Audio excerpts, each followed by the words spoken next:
ہے یا اس نے کرائی ہے، بہرحال اس کی طرف منسوب ہے، اور یہ بات ماننی پڑتی ہے کہ بڑے گہرے غور و فکر سے تقسیم کی گئی ہے، الگ نہیں ہے، بلکہ اس کے لیے واقعتاً غور کر کے جہاں وہ مضمون ختم ہوتا ہے، کہیں کہیں آپ اختلاف کر سکتے ہیں اور آپ کو حق حاصل ہے، لیکن یہ چیزیں توقیفی نہیں ہیں، یہ حضور کی بتائی ہوئی نہیں ہے، نہ رکوعوں کی تقسیم۔ اب سعودی عرب میں جو قرآن مجید چھپا ہے ان میں حزب ہو گئے ہیں، یعنی ہر پارے کو پارے برقرار رکھ کر 8 حزب بنا دیے انہوں نے، 4 حزب بنا دیے اور پھر نصف حزب کر کے 8 حصے کر دیے۔ تو یہ چیزیں جو ہمارے ہاں رکوع تو پاروں سے ادھر ادھر ہو جاتے ہیں، پارا بدل گیا رکوع وہی چل رہا ہے، اس لیے کہ رکوع میں مضمون کو پیش نظر رکھا گیا ہے، جبکہ پارے میں مضمون کو نہیں سامنے رکھا گیا۔ تو رکوع کا معاملہ جو ہے چاہے وہ حجاج بن یوسف ہی نے کیا ہے، لیکن یہ کہ بہرحال وہ بہت صحیح ہے، اکثر و بیشتر کہیں کہیں آپ اس سے اختلاف کر سکتے ہیں۔ تو یہ تو اس کا ہم نے آپ کے سامنے رکھا سنتھیسس۔ اب اگلا موضوع ہے ترتیب و تدوین کیسے ہوئی۔ اِنَّا عَلَيْنَا جَمْعَهُ وَقُرْآنًا، ہمارے ذمے ہے اس کو جمع بھی کرنا اور پڑھوانا بھی، اور پڑھوانے میں ترتیب آ جائے گی لازماً۔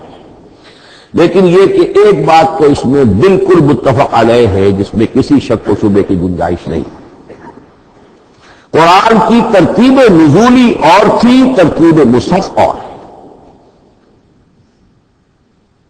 ترتیب مصحف میں سورہ فاتحہ کے بعد سورہ بقرہ ہے، سورہ بقرہ نازل ہوئی ہے مدنی دور میں جا کے،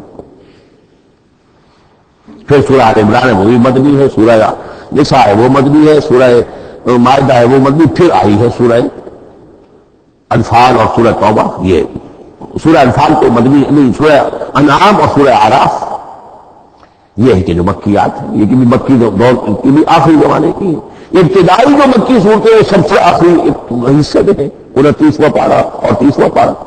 تو ترتیب نزولی اور تھی، ترتیب مصحف اور ہے، اس میں تو کسی شک و شبے کی گنجائش نہیں۔ لیکن ہمارے ہاں اہل تشیع نے اس چیز کو بہت اچھالا ہے۔ ان میں سے بعض گروہ ایسے ہیں جن کا کہنا یہ ہے کہ اصل قرآن جو ہے وہ ترتیب نزولی کے مطابق تھا، یہ ترتیب تو عثمان نے کر دی رضی اللہ تعالی عنہ۔ حضرت علی کے پاس اصل قرآن جو ترتیب نزولی کے مطابق تھا موجود تھا، اور اب بھی ان کے خیال میں جو ان کے امام غائب جو ہیں چھپے ہوئے ہیں غار میں، تو ان کے پاس وہ نسخہ اصل حضرت علی والا موجود ہے، اور جب وہ ظاہر ہوں گے تو اصل قرآن لے کر آئیں گے۔ یہ سارے شیعوں کا قول نہیں ہے، لیکن یہ کہ ان میں بہت سے لوگ ہیں کہ جن باتوں کو مانتے ہیں۔ جہاں تک اس بات کا تعلق ہے کہ حضرت علی نے ترتیب نزولی پر کوئی مصحف جمع کیا ہو، اس میں کوئی اشکال نہیں، اس لیے کہ علمی طور پر یہ ایک بڑی عمدہ ایکسرسائز بنتی ہے۔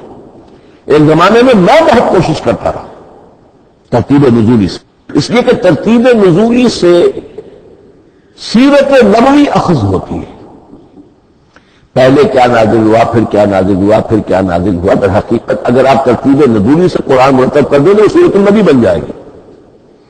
تو اس کو سمجھنے کے لیے ایک زمانے میں نے بڑی محنت کی، لیکن ایک تو یہ کہ یقین سے وہ باتیں ملتی نہیں ہیں، بعض روایات ہیں، لیکن یہ کہ پھر بھی آپ یقین سے نہیں کہہ سکتے۔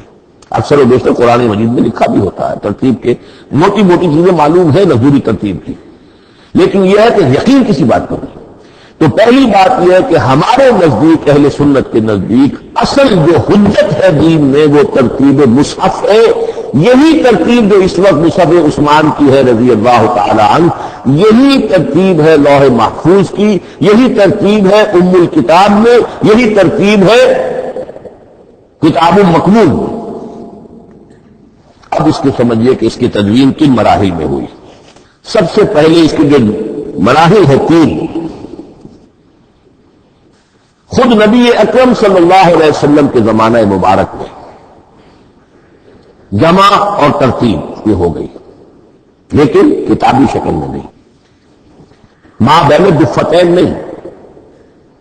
حضور نے لوگوں کو پڑھ کر سنایا، اس ترتیب سے سنایا جس ترتیب سے یہ مصحف میں اب موجود ہے، اور ہر رمضان میں حضرت جبرائیل دورہ کرتے تھے حضور کے ساتھ، جتنا کہ قرآن اس وقت تک نازل ہو چکا ہوتا تھا، اور آخری رمضان مبارک آپ کی حیات طیبہ کا جو تھا اس میں 2 مرتبہ پورے قرآن کا دورہ ہوا۔ تو دورہ قرآن بغیر ترتیب کے تو نہیں ہو سکتا۔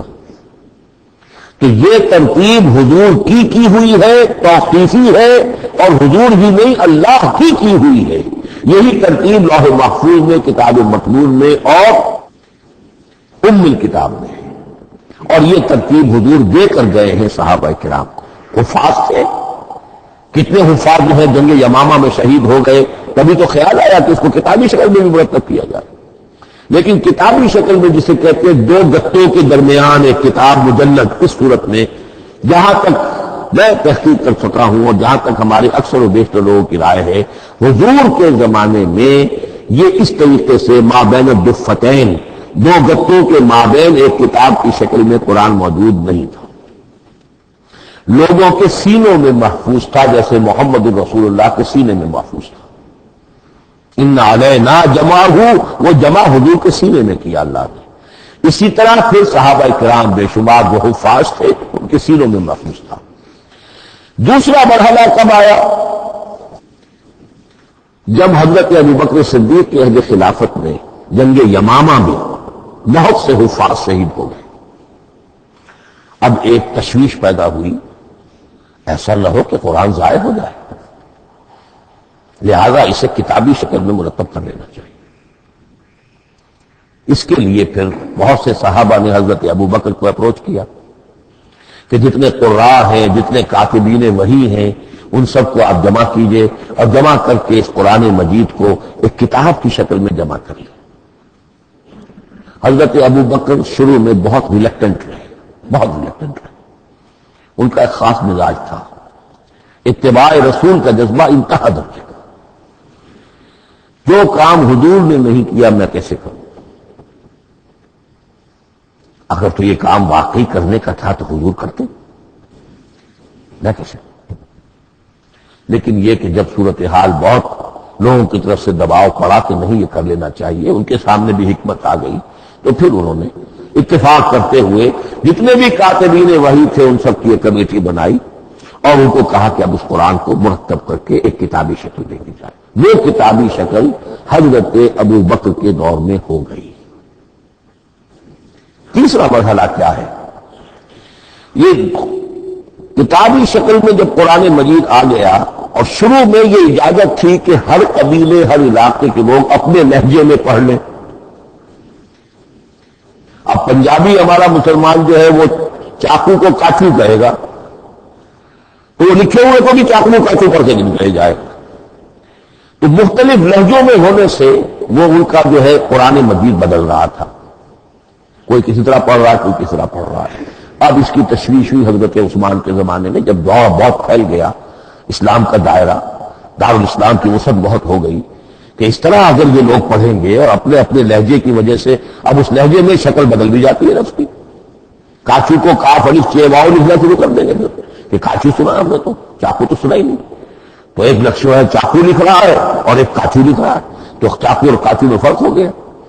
لہذا اس وقت پھر جو کام کیا گیا وہ یہ کہ ایک ہی رسم تحریر، رسم کتابت، رسم الخط میں قرآن مجید کے نسخے تیار کیے گئے۔ اصل میں ایک بہت بڑا مغالطہ ہو جاتا ہے ہمارے جمعوں کے خطبوں میں، حضرت عثمان رضی اللہ تعالیٰ عنہ کے نام نامی کے ساتھ وہ قوافی جو ہیں ان کی مناسبت سے جامع آیات القرآن عثمان ابن عفان رضی اللہ تعالیٰ عنہ، غالب علی کل غالب علی ابن ابی طالب رضی اللہ تعالیٰ۔ اب یہ جو جوڑتے ہیں قافیے، تو حضرت عثمان کے نام کے ساتھ یہ قافیہ جوڑ دیا، اس سے لوگوں کو مغالطہ بھی ہوا اور دشمنوں نے ایکسپلائٹ کیا کہ اس کا مطلب یہ ہے کہ قرآن تو جمع ہوا ہے حضرت عثمان کے زمانے میں، اور حضرت عثمان کے زمانے میں اور حضور کے زمانے میں کم و بیش 15 سال کا فصل ہو چکا، گویا کہ قرآن مرتب ہی ہوا ہے حضور کے انتقال کے 15 برس بعد۔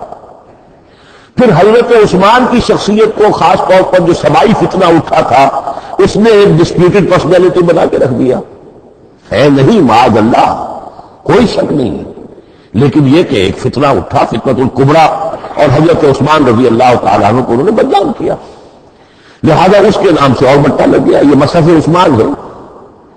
یہ ہے اصل میں وہ حماقتیں کہ جو ہوئی ہیں ہم سے، یہ قافیے ملانے کی وجہ سے، حالانکہ حضرت عثمان کی شان جو ہے وہ در حقیقت جامع آیات القرآن نہیں ہے، جامع الامت علی رسم واحد، پوری امت کو ایک